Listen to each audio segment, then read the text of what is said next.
வணக்கம் வந்தாச்சவங்க power packed podcast Pavithra. இன்றைக்கி நம்ம வானம் வாழம் சேனலில் சீசன் 3 எபிசோட் 12 என்ன பார்க்க போகிறோம்? மிரவக் சேலஞ்சோட டே 10 தாங்க பார்க்க போகிறோம். ஸோ இன்றைக்கி என்ன பண்ண போகிறோம் பார்த்தீங்கன்னா, நம்ம உடம்புல எதனா ஒரு இஷ்யூ எடுத்து அந்த இஷ்யூ எதனால் வந்திருக்கு, அந்த பெயின் எதனால் வந்திருக்கு, அந்த இல்னஸ் எதனால் வந்திருக்கு, அந்த டிஸார்டர் எதனால் வந்திருக்கு அப்படிங்கிறத ஐடென்டிஃபை பண்ணி அதை நம்ம சரி பண்ண போகிறோம் இந்த சென்ஸ் அப்படின்னா அது கீழே இருக்கிற ரீசன் என்ன அப்படிங்கிறத கண்டுபிடிச்சி அதை நம்ம மாற்ற போகிறோம். நம்ம மாற்றுறோம் இன்றைக்கே மாற்றுறோமா அப்படின்னா அது மே நாட் பி அப்படிங்கிற மாதிரி தான் இருக்கும். பட் ஒரு விதையை போட்டு வைக்க போகிறோம். ஸோ இன்றைக்கி மிரவக் எக்ஸசைஸில் என்ன பார்க்க போகிறோம் அப்படி பார்த்தீங்கன்னா, இது உங்களுக்குள்ள எதனா ஒரு பெயினாக ஒரு இல்னஸை சூஸ் பண்ணிக்கோங்க. சரிங்களா? உங்கள் கண்ணாடி முன்னாடி நின்றுட்டு உங்கள் கண்களை பார்த்து இது எதனால் வந்திருக்கு, இந்த இஷ்யூ எதனால் என் பாடியில் வந்திருக்கு, நான் எதனால் பார்த்து பயப்படுறேன்னா, இல்லை வேறு ஏதாவது எமோஷன் நான் பைலப் பண்ணி வச்சுருக்கேனா, இல்லை எதனால் என் கூட கோவம் இருக்கா, அதாவது வெளிப்படுத்தாத கோவம் உள்ளடக்கி நான் வச்சுருக்கேன்னா, இல்லைனா ஒழுங்காக சாப்பிட்றது இல்லையா, ஒழுங்காக தூங்குறது இல்லையா, இந்த மாதிரி கேள்விகளை உங்கள் பாடிக்கிட்டே நீங்கள் கேட்க போகிறீங்க. சரிங்களா? ஸோ இதுக்கு உதாரணமாக இவங்க லூசி ஹே என்ன பயன்படுத்துகிறாங்க அப்படி பார்த்தீங்கன்னா, ஹார்ட் பர்ன், அதாவது நெஞ்சரிச்சல் அப்படிங்கிற விஷயம். வேர் did this heart burn come from? What is it trying to tell me? Have I been eating unhealthy foods? Is there something that I'm fearful about?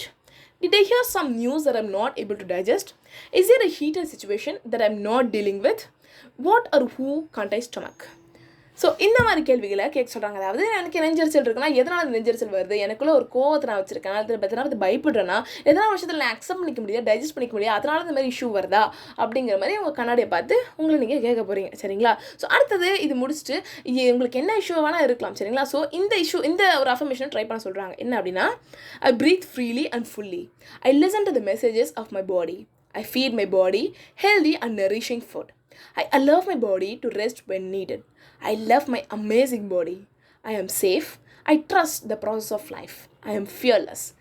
இந்த அஃபர்மேஷனையும் சொல்கிறாங்க. அதாவது உங்களுக்கு என்ன இஷ்யூவாக தான் இருக்கட்டும், என்னால் மூச்சு விட முடியும், என்னால் என் பாடிக்கு ஹெல்த்தியான நரிஷிங்கான ஃபுட்டு கொடுக்க முடியும், என் பாடியை நான் ரெஸ்ட் எடுக்க முடியும், அதாவது எவ்வளோ ரெஸ்ட் தேவையோ அவ்வளோ ரெஸ்ட் என்னால் கொடுக்க முடியும், என் பாடி நான் அவ்வளோ லவ் பண்ணுறேன், நான் அவ்வளோ சேஃபாக ஃபீல் பண்ணுறேன், அண்ட் என்னோடய லைஃபோட ப்ராசஸை நான் ட்ரஸ்ட் பண்ணுறேன் அப்படிங்கிற மாதிரி சொல்ல போகிறீங்க. சரிங்களா? அடுத்தது என்ன சொல்கிறாங்க அப்படி பார்த்தீங்கன்னா, உங்களுக்குள்ளே அதில் ஒரு இஷ்யூ இருக்கலாம், ஸ்கின் இஷ்யூவாக இருக்கலாம், இல்லாட்டி ஸ்டொமக் இஷ்யூவாக இருக்கலாம், இல்லாட்டி கால் வலியாக இருக்கலாம், இல்லைனா வேறு ஏதாவது ப்ராப்ளம், அதாவது நெஞ்சில் ஹார்ட் பர்னாக இருக்கலாம், இந்த மாதிரி எதனா ஒரு இஷ்யூ இருக்கலாம். அந்த இஷ்யூ கிட்ட போயிட்டு உனக்காக நான் இருக்கேன், நான் உன்னை பயங்கரமாக லவ் பண்ணுறேன், நீ குணமாகறதுக்காக நான் எல்லாத்தையுமே உனக்காக நான் ஹெல்த்தியான ஃபுட்டு நரிஷிங்கான விஷயங்கள்லாம் கொடுக்குறேன், உனக்கான ஹெல்த்தியான விஷயங்களை நான் செலக்ட் பண்ணி சாப்பிட்றேன் அப்படிங்கிற மாதிரி சொல்ல போகிறாங்க. ஸோ இவங்க என்ன எடுத்துருக்காங்க அப்படின்னு பார்த்தீங்கன்னா, வயிறு சம்மந்தப்பட்ட பிரச்சனைகள் எடுத்துருக்காங்க. ஸோ இவங்களுக்கு ஒரு வயிறு இஷ்யூ இருக்குது அப்படின்னா, அதுக்கு நம்ம வயிறு இஷ்யூனா ஸ்டொமக் ப்ராப்ளம் என்ன இருக்குது அப்படின்னா, அதை நம்ம எப்படி டீல் பண்ணணும், அதுக்கிட்ட எப்படி நம்ம கம்யூனிகேட் பண்ணணும் அப்படிங்கிறத இவங்க சொல்கிறாங்க. I love my stomach. I really love you. My healthy stomach. I feed you healthy foods and you digest them with joy. I give you permission to be well அப்படிங்கிற மாதிரி சொல்கிறாங்க. அதாவது நான் நீ என்ன சொல்கிறது, உனக்கான ஹெல்த்தியான ஃபுட்ஸை நான் கொடுக்குறேன், மை ஹெல்த்தியான ஸ்டொமக், அதாவது என்னோடய ஹெல்தி ஸ்டொமக்கே உனக்கான ஹெல்த்தியான ஃபுட்ஸை நான் கொடுக்குறேன், நீ ஜாலியாக ஜம்முன்னு டைஜஸ்ட் பண்ணு, நான் உன்னை பயங்கரமாக லவ் பண்ணுறேன், நீ குணமாகறதுக்கான பர்மிஷனை நான் கொடுக்குறேன் அப்படிங்கிற மாதிரி சொல்கிறாங்க. அதாவது பர்மிஷன் கொடுக்குறேன் எதனால் அப்படின்னு கேட்குறாங்கன்னா, ஏன்னா இங்கே பல நேரத்தில் நம்ம எப்படி நினச்சிக்கிறோம் அப்படின்னா, நம்ம லெஸ் டிசர்விங்கான பர்சனை, நம்மளுக்கு நல்லதே நடக்காது அப்படிங்கிற மாதிரி நினைக்கிறோம். அந்த நினப்புனாலேயே நமக்கு நல்லதே நடந்தாலும் அது நம்ம நல்லதே நடந்தாலும் அதை நம்ம அக்செப்ட் பண்ணிக்க மறுக்கிறோம். இல்லைனா நம்மளே நம்புகிறோம் இல்லைங்களா, நல்லது நடக்காது அப்படிங்கிற போது. So we are not giving the permission to good things to happen. புரியுதுங்களா? ஸோ அதனால் இதோ ஒரு இடத்துல நம்மளோட நல்ல விஷயங்களை பிளாக் பண்ணுறோம். ஸோ அதை ரிமூவ் பண்ணுறதுக்காக தான் இந்த மெயினான இந்த last affirmation, I give the permission to be well அப்படிங்கிற மாதிரி இவங்க சொல்கிறாங்க. சரிங்களா? அதாவது அவங்க ஸ்டொமக் என்ன சொல்கிறீங்க, நான் உனக்கு என்ன ஃப்ரீயாக இருக்கிறதுக்கு ஜாலியாக இருக்கிறதுக்கு உனக்கு பர்மிஷன் கொடுக்குறேன், நீ ஹாப்பியாக இருக்கிறதுக்கு பர்மிஷன் கொடுக்குறேன் அப்படிங்கிற மாதிரி ஸ்டொமக் சொல்கிறீங்க. இதே ஸ்கின் இஷ்யூ, அதான் ஸ்கின் இஷ்யூவை நீங்கள் சொல்லலாம், நான் உன்னை பயங்கரமாக லவ் பண்ணுறேன். பிகாஸ் ஸ்கின் இஷ்யூ இருக்கவங்க அப்படிங்கிறவங்க பயங்கரமாக நிறைய வார்த்தைகள் கேள்விப்பட்டிருப்பாங்க, நிறைய பேர் ஷேம் பண்ணியிருப்பாங்க, அது மாதிரி நிறைய விஷயங்கள் நடந்திருக்கும். ஸோ அப்போ உங்களுக்கு ஸ்கின் இஷ்யூ இருக்குது அப்படின்னா அந்த ஸ்கின் கிட்ட இன்னும் நிறைய லவ்வோட பேசணும். அப்போ தான் அதுக்கான ஒரு ஸ்ட்ரென்த் இருக்கும். ஓகேப்பா, நம்ம குணமாக வரோம்ப்பா, இந்த பர்சன் கேட்குறாங்கப்பா, இந்த உடம்புக்காக நம்ம குணமாக வரோம், இந்த மனசுக்காக நான் குணமாகப்பா அப்படிங்கிற மாதிரி ஸ்கின் இஷ்யூ பயங்கரமாக ஹீல் ஆகும். அதனால் உங்கள் ஸ்கின் கிட்ட நீங்கள் பேசும்போது, ஐ லவ் மை ஸ்கின், நீ உன் பெஸ்ட்டை கொடுத்துட்டுருக்குன்னு எனக்கு தெரியும், ஸோ நான் உனக்கான ஹெல்த்தியான ஃபுட்ஸ் கொடுக்குறேன், உனக்கான தூக்கத்தை கொடுக்குறேன், அதுக்கப்புறம் வந்து என்னால் என்னென்னலாம் ஹெல்த்தியாக பண்ண முடியுமோ அதெல்லாம் நான் பண்ணுறேன். எக்ஸசைஸ் பண்ணுறேன், நல்லா வேர்க்க எக்ஸசைஸ் பண்ணுறேன். அப்புறம் உனக்கான மெடிசன்ஸ்லாம் நான் கொடுக்குறேன், நான் உன்னை லவ் பண்ணுறேன் அப்படிங்கிற மாதிரி உங்கள் ஸ்கின்னுக்கிட்ட சொல்ல ட்ரை பண்ணுங்கள். பிகாஸ் அது ரொம்ப கஷ்டமான விஷயமா இருக்கும் ஸ்கின் ப்ராப்ளம் இருக்கவங்களுக்கு. ஸோ அதனால் நீங்கள் அதெல்லாமே பண்ணிகிட்டே இருங்க. And trust the process of life. நிச்சயமாக உங்கள் உடம்புல எந்த ஒரு இஷ்யூவாக இருந்தாலும் சரி, அது வந்து சீக்கிரமாக குணமாகணும் அப்படின்னு சொல்லி நானும் யூனிவர்ஸ் கிட்ட வேண்டிக்கிறேன். ஓகே, அப்படி இல்லாதவங்க very good, very nice, you continue with your healthy good habits. Okay, so next your heart தாட்டில் என்ன சொல்கிறாங்க பார்த்தீங்கன்னா, I listen carefully to my body's messages அப்படிங்கிற மாதிரி சொல்கிறாங்க. இதுதான் முக்கியமான விஷயம். இதை நான் சொல்லணும் அப்படிங்கிறத ஃபஸ்ட்லாம் ஸ்டார்டிங்லேருந்து யோசிச்சிட்டே இந்த விஷயம் என்ன அப்படி பார்த்தீங்கன்னா, பாடி வந்து நம்மக்கிட்ட எப்பவுமே கம்யூனிகேட் பண்ணிகிட்டே இருக்கும். ஒரு ஏப்பம் மூலயமா, ஒரு யான் மூலயமா. யான்னா தமிழில் கொட்டாவின்னு சொல்லுவாங்க. அது ஒரு ஊரில் ஒரு மாதிரி சொல்கிறதா நான் கேள்விப்பட்டேன். ஸோ அதனால் தூக்கம் வரும்போது அப்படியே அப்படிங்கிற மாதிரி நம்ம இது பண்ணுவோம் இல்லைங்களா. ஸோ அந்த யான் மாதிரி நம்மளுக்கு கம்யூனிகேட் பண்ணும். பசி மூலயமா கம்யூனிகேட் பண்ணும். அதுக்கப்புறம் தாகம் மூலயமா, தண்ணி தாகம் மூலயமா கம்யூனிகேட் பண்ணும். அந்த மாதிரி நம்மக்கிட்ட கம்யூனிகேட் பண்ணிகிட்டே தான் இருக்கும் பாடி.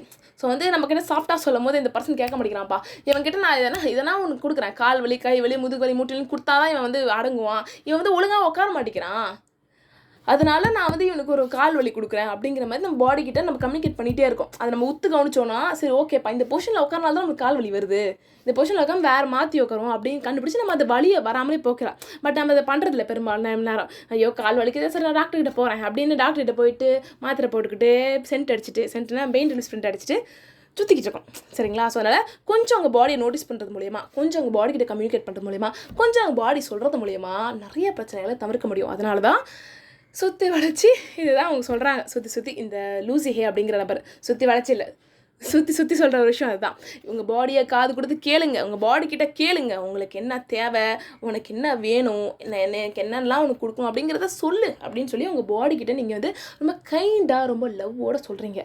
நான் வந்து நீ சொல்கிறத நான் காது கொடுத்து கேட்குறேன், இத்தனை நாள் வந்து நீ சொல்கிறத நான் கேட்காம ஊரில் இருக்க எல்லாரையும் கேட்டுட்டேன் அப்படின்னு சொல்லி உங்கள் பாடிக்கிட்ட நீங்கள் வந்து சொல்லுங்கள். அப்படி நீங்கள் உங்கள் பாடியை நீங்கள் கவனிக்கலாம். மற்றவங்க பயிற்சிகளை நீங்கள் கேட்டிருந்தீங்க அப்படின்னா, ஐ எம் வெரி சாரி, நான் உனக்கு கவனிக்கவே இல்லை, இனிமேல் நீ என்ன கேட்குறியோ அதை நான் வந்து ப்ரொவைட் பண்ணுறேன், உனக்கான ஹெல்த்தியான விஷயங்கள்லாம் ப்ரொவைட் பண்ணுறேன் அப்படிங்கிற மாதிரி ஒரு ப்ராமிஸ் அவங்க பாடிக்கு கொடுத்து, ஐ listen carefully to my body's messages, அதாவது நீ சொல்கிறத நான் காது கொடுத்து கேட்குறேன், இனிமேல் நான் ஹெல்த்தியாக மாறுறேன் அப்படிங்கிற மாதிரி ஒரு சபதம் எடுத்து உங்கள் பாடியை உங்கள் ஹெல்த்தை இன்னும் பயங்கரமாக இம்ப்ரூவ் பண்ணுங்கள். வானம் சார்பாக, பவித்ரா சார்பாக நிறைய இந்த ஹெல்த்து வந்து உங்களுக்கு கிடைக்கணும் அப்படின்னு சொல்லி நாங்கள் விஷ் பண்ணுறோம். சரிங்களா.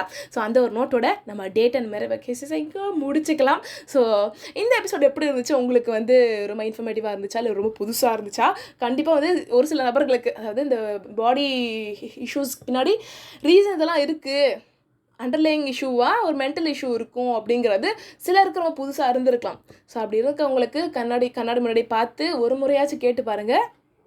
கண்டிப்பாக அது பயங்கரமான ஒரு எக்ஸ்பீரியன்ஸாக இருக்கும். உங்கள் பாடி கண்டிப்பாக உங்களுக்கு கம்யூனிகேட் பண்ணும். அது வந்து உங்கள் தாட் மூலயமா கம்யூனிகேட் பண்ணலாம், இல்லைனா வந்து ஒரு தூக்கத்தில் கனவு மூலயமா கம்யூனிகேட் பண்ணலாம், எது மூலமானாலும் கம்யூனிகேட் பண்ணலாம். அது கண்டிப்பாக உங்கள் பாடி வந்து நீங்கள் லிசன் பண்ணிங்கன்னா, நீங்கள் காது கொடுத்து கேட்டிங்கன்னா உங்கள் பாடி உங்கள் கிட்ட சொல்லும். சரிங்களா. ஸோ அதனால் உங்களுக்கு எதனா இந்த மிரர் ஒர்க் சேலஞ்ச் பண்ணும்போது எதனா இஷ்யூ இருக்குது, உங்களால் அது வந்து ஹேண்டில் பண்ண தெரியல அப்படின்னு நினச்சிங்கன்னா, நீங்கள் தாராளமாக என்கிட்ட இன்ஸ்டாகிராமில் சொல்லலாம், இல்லாட்டி மெயில் ஐடியில் கூட சொல்லலாம். ஸோ எனக்கு தெரிஞ்ச வரைக்கும் நான் சொல்கிறேன், நான் வந்து எந்த ஒரு தெரபிஸ்ட்டோ சைக்காலஜிஸ்ட்டோ எந்த ஒரு மென்டல் ஹெல்த் ப்ரொஃபஷனலும் கிடையாது. நம்ம வெரி நார்மல் பர்சன். எனக்கு தெரிஞ்ச மென்டல் ஹெல்த் ப்ரொஃபஷனல் கிட்ட நான் அவங்ககிட்ட நான் கேட்டு சொல்கிறேன். சரிங்களா. ஸோ அதனால் உங்களோட ஃபீட்பேக்ஸ் கமெண்ட்ஸ் நீங்கள் எனக்கு தாராளமாக ஷேர் பண்ணலாம். நீங்கள் ஷேர் பண்ண வேண்டியது இன்ஸ்டாகிராம் பேஜான வானன்பவாளம் அப்படிங்கிற என்னோட இன்ஸ்டாகிராம் பேஜ், நம்ம பாட்காஸ்ட்கான இன்ஸ்டாகிராம் பேஜ், என்னோட பர்சனல் பேஜான THE_KARIGA32 அப்படிங்கிற என்னோட இன்ஸ்டாகிராம் பேஜுக்கும் நீங்கள் தாராளமாக கமெண்ட்ஸ் ஃபீட்பேக்ஸை ஷேர் பண்ணலாம். சரிங்களா. ஸோ நான் இன்ஸ்டாகிராம் இல்லைப்பா, நான் அந்த மெயில் மட்டும் தான் வச்சிருக்கேன், எனக்கு மெயில் மட்டும் தான் பண்ண தெரியும் அப்படின்னு நினைக்கிறவங்க கவலையே இல்லைங்க. வானன்பவாளம்@gmail.com அப்படிங்கிற மெயில் அடிக்கும். நீங்கள் தாராளமாக உங்கள் கமெண்ட்ஸ் ஃபீட்பேக்ஸை நீங்கள் ஷேர் பண்ணலாம். சரிங்களா. ஸோ நன்றி ஃபார் போனா வராது பொழுதுவன கிடைக்காது ஒன்று இருக்கும் உங்கள் நேரத்தை என் வார்த்தைகளுடன் செலவிட்டதற்கு. இது போன்ற வேறொரு அழகான எபிசோடில் சந்திக்கும் வரை பேச்சால் வார்த்தைகளால் பிரபஞ்சத்தை பல பார்க்கும் பவித்ரா சைனிங் ஆஃப். பாய்.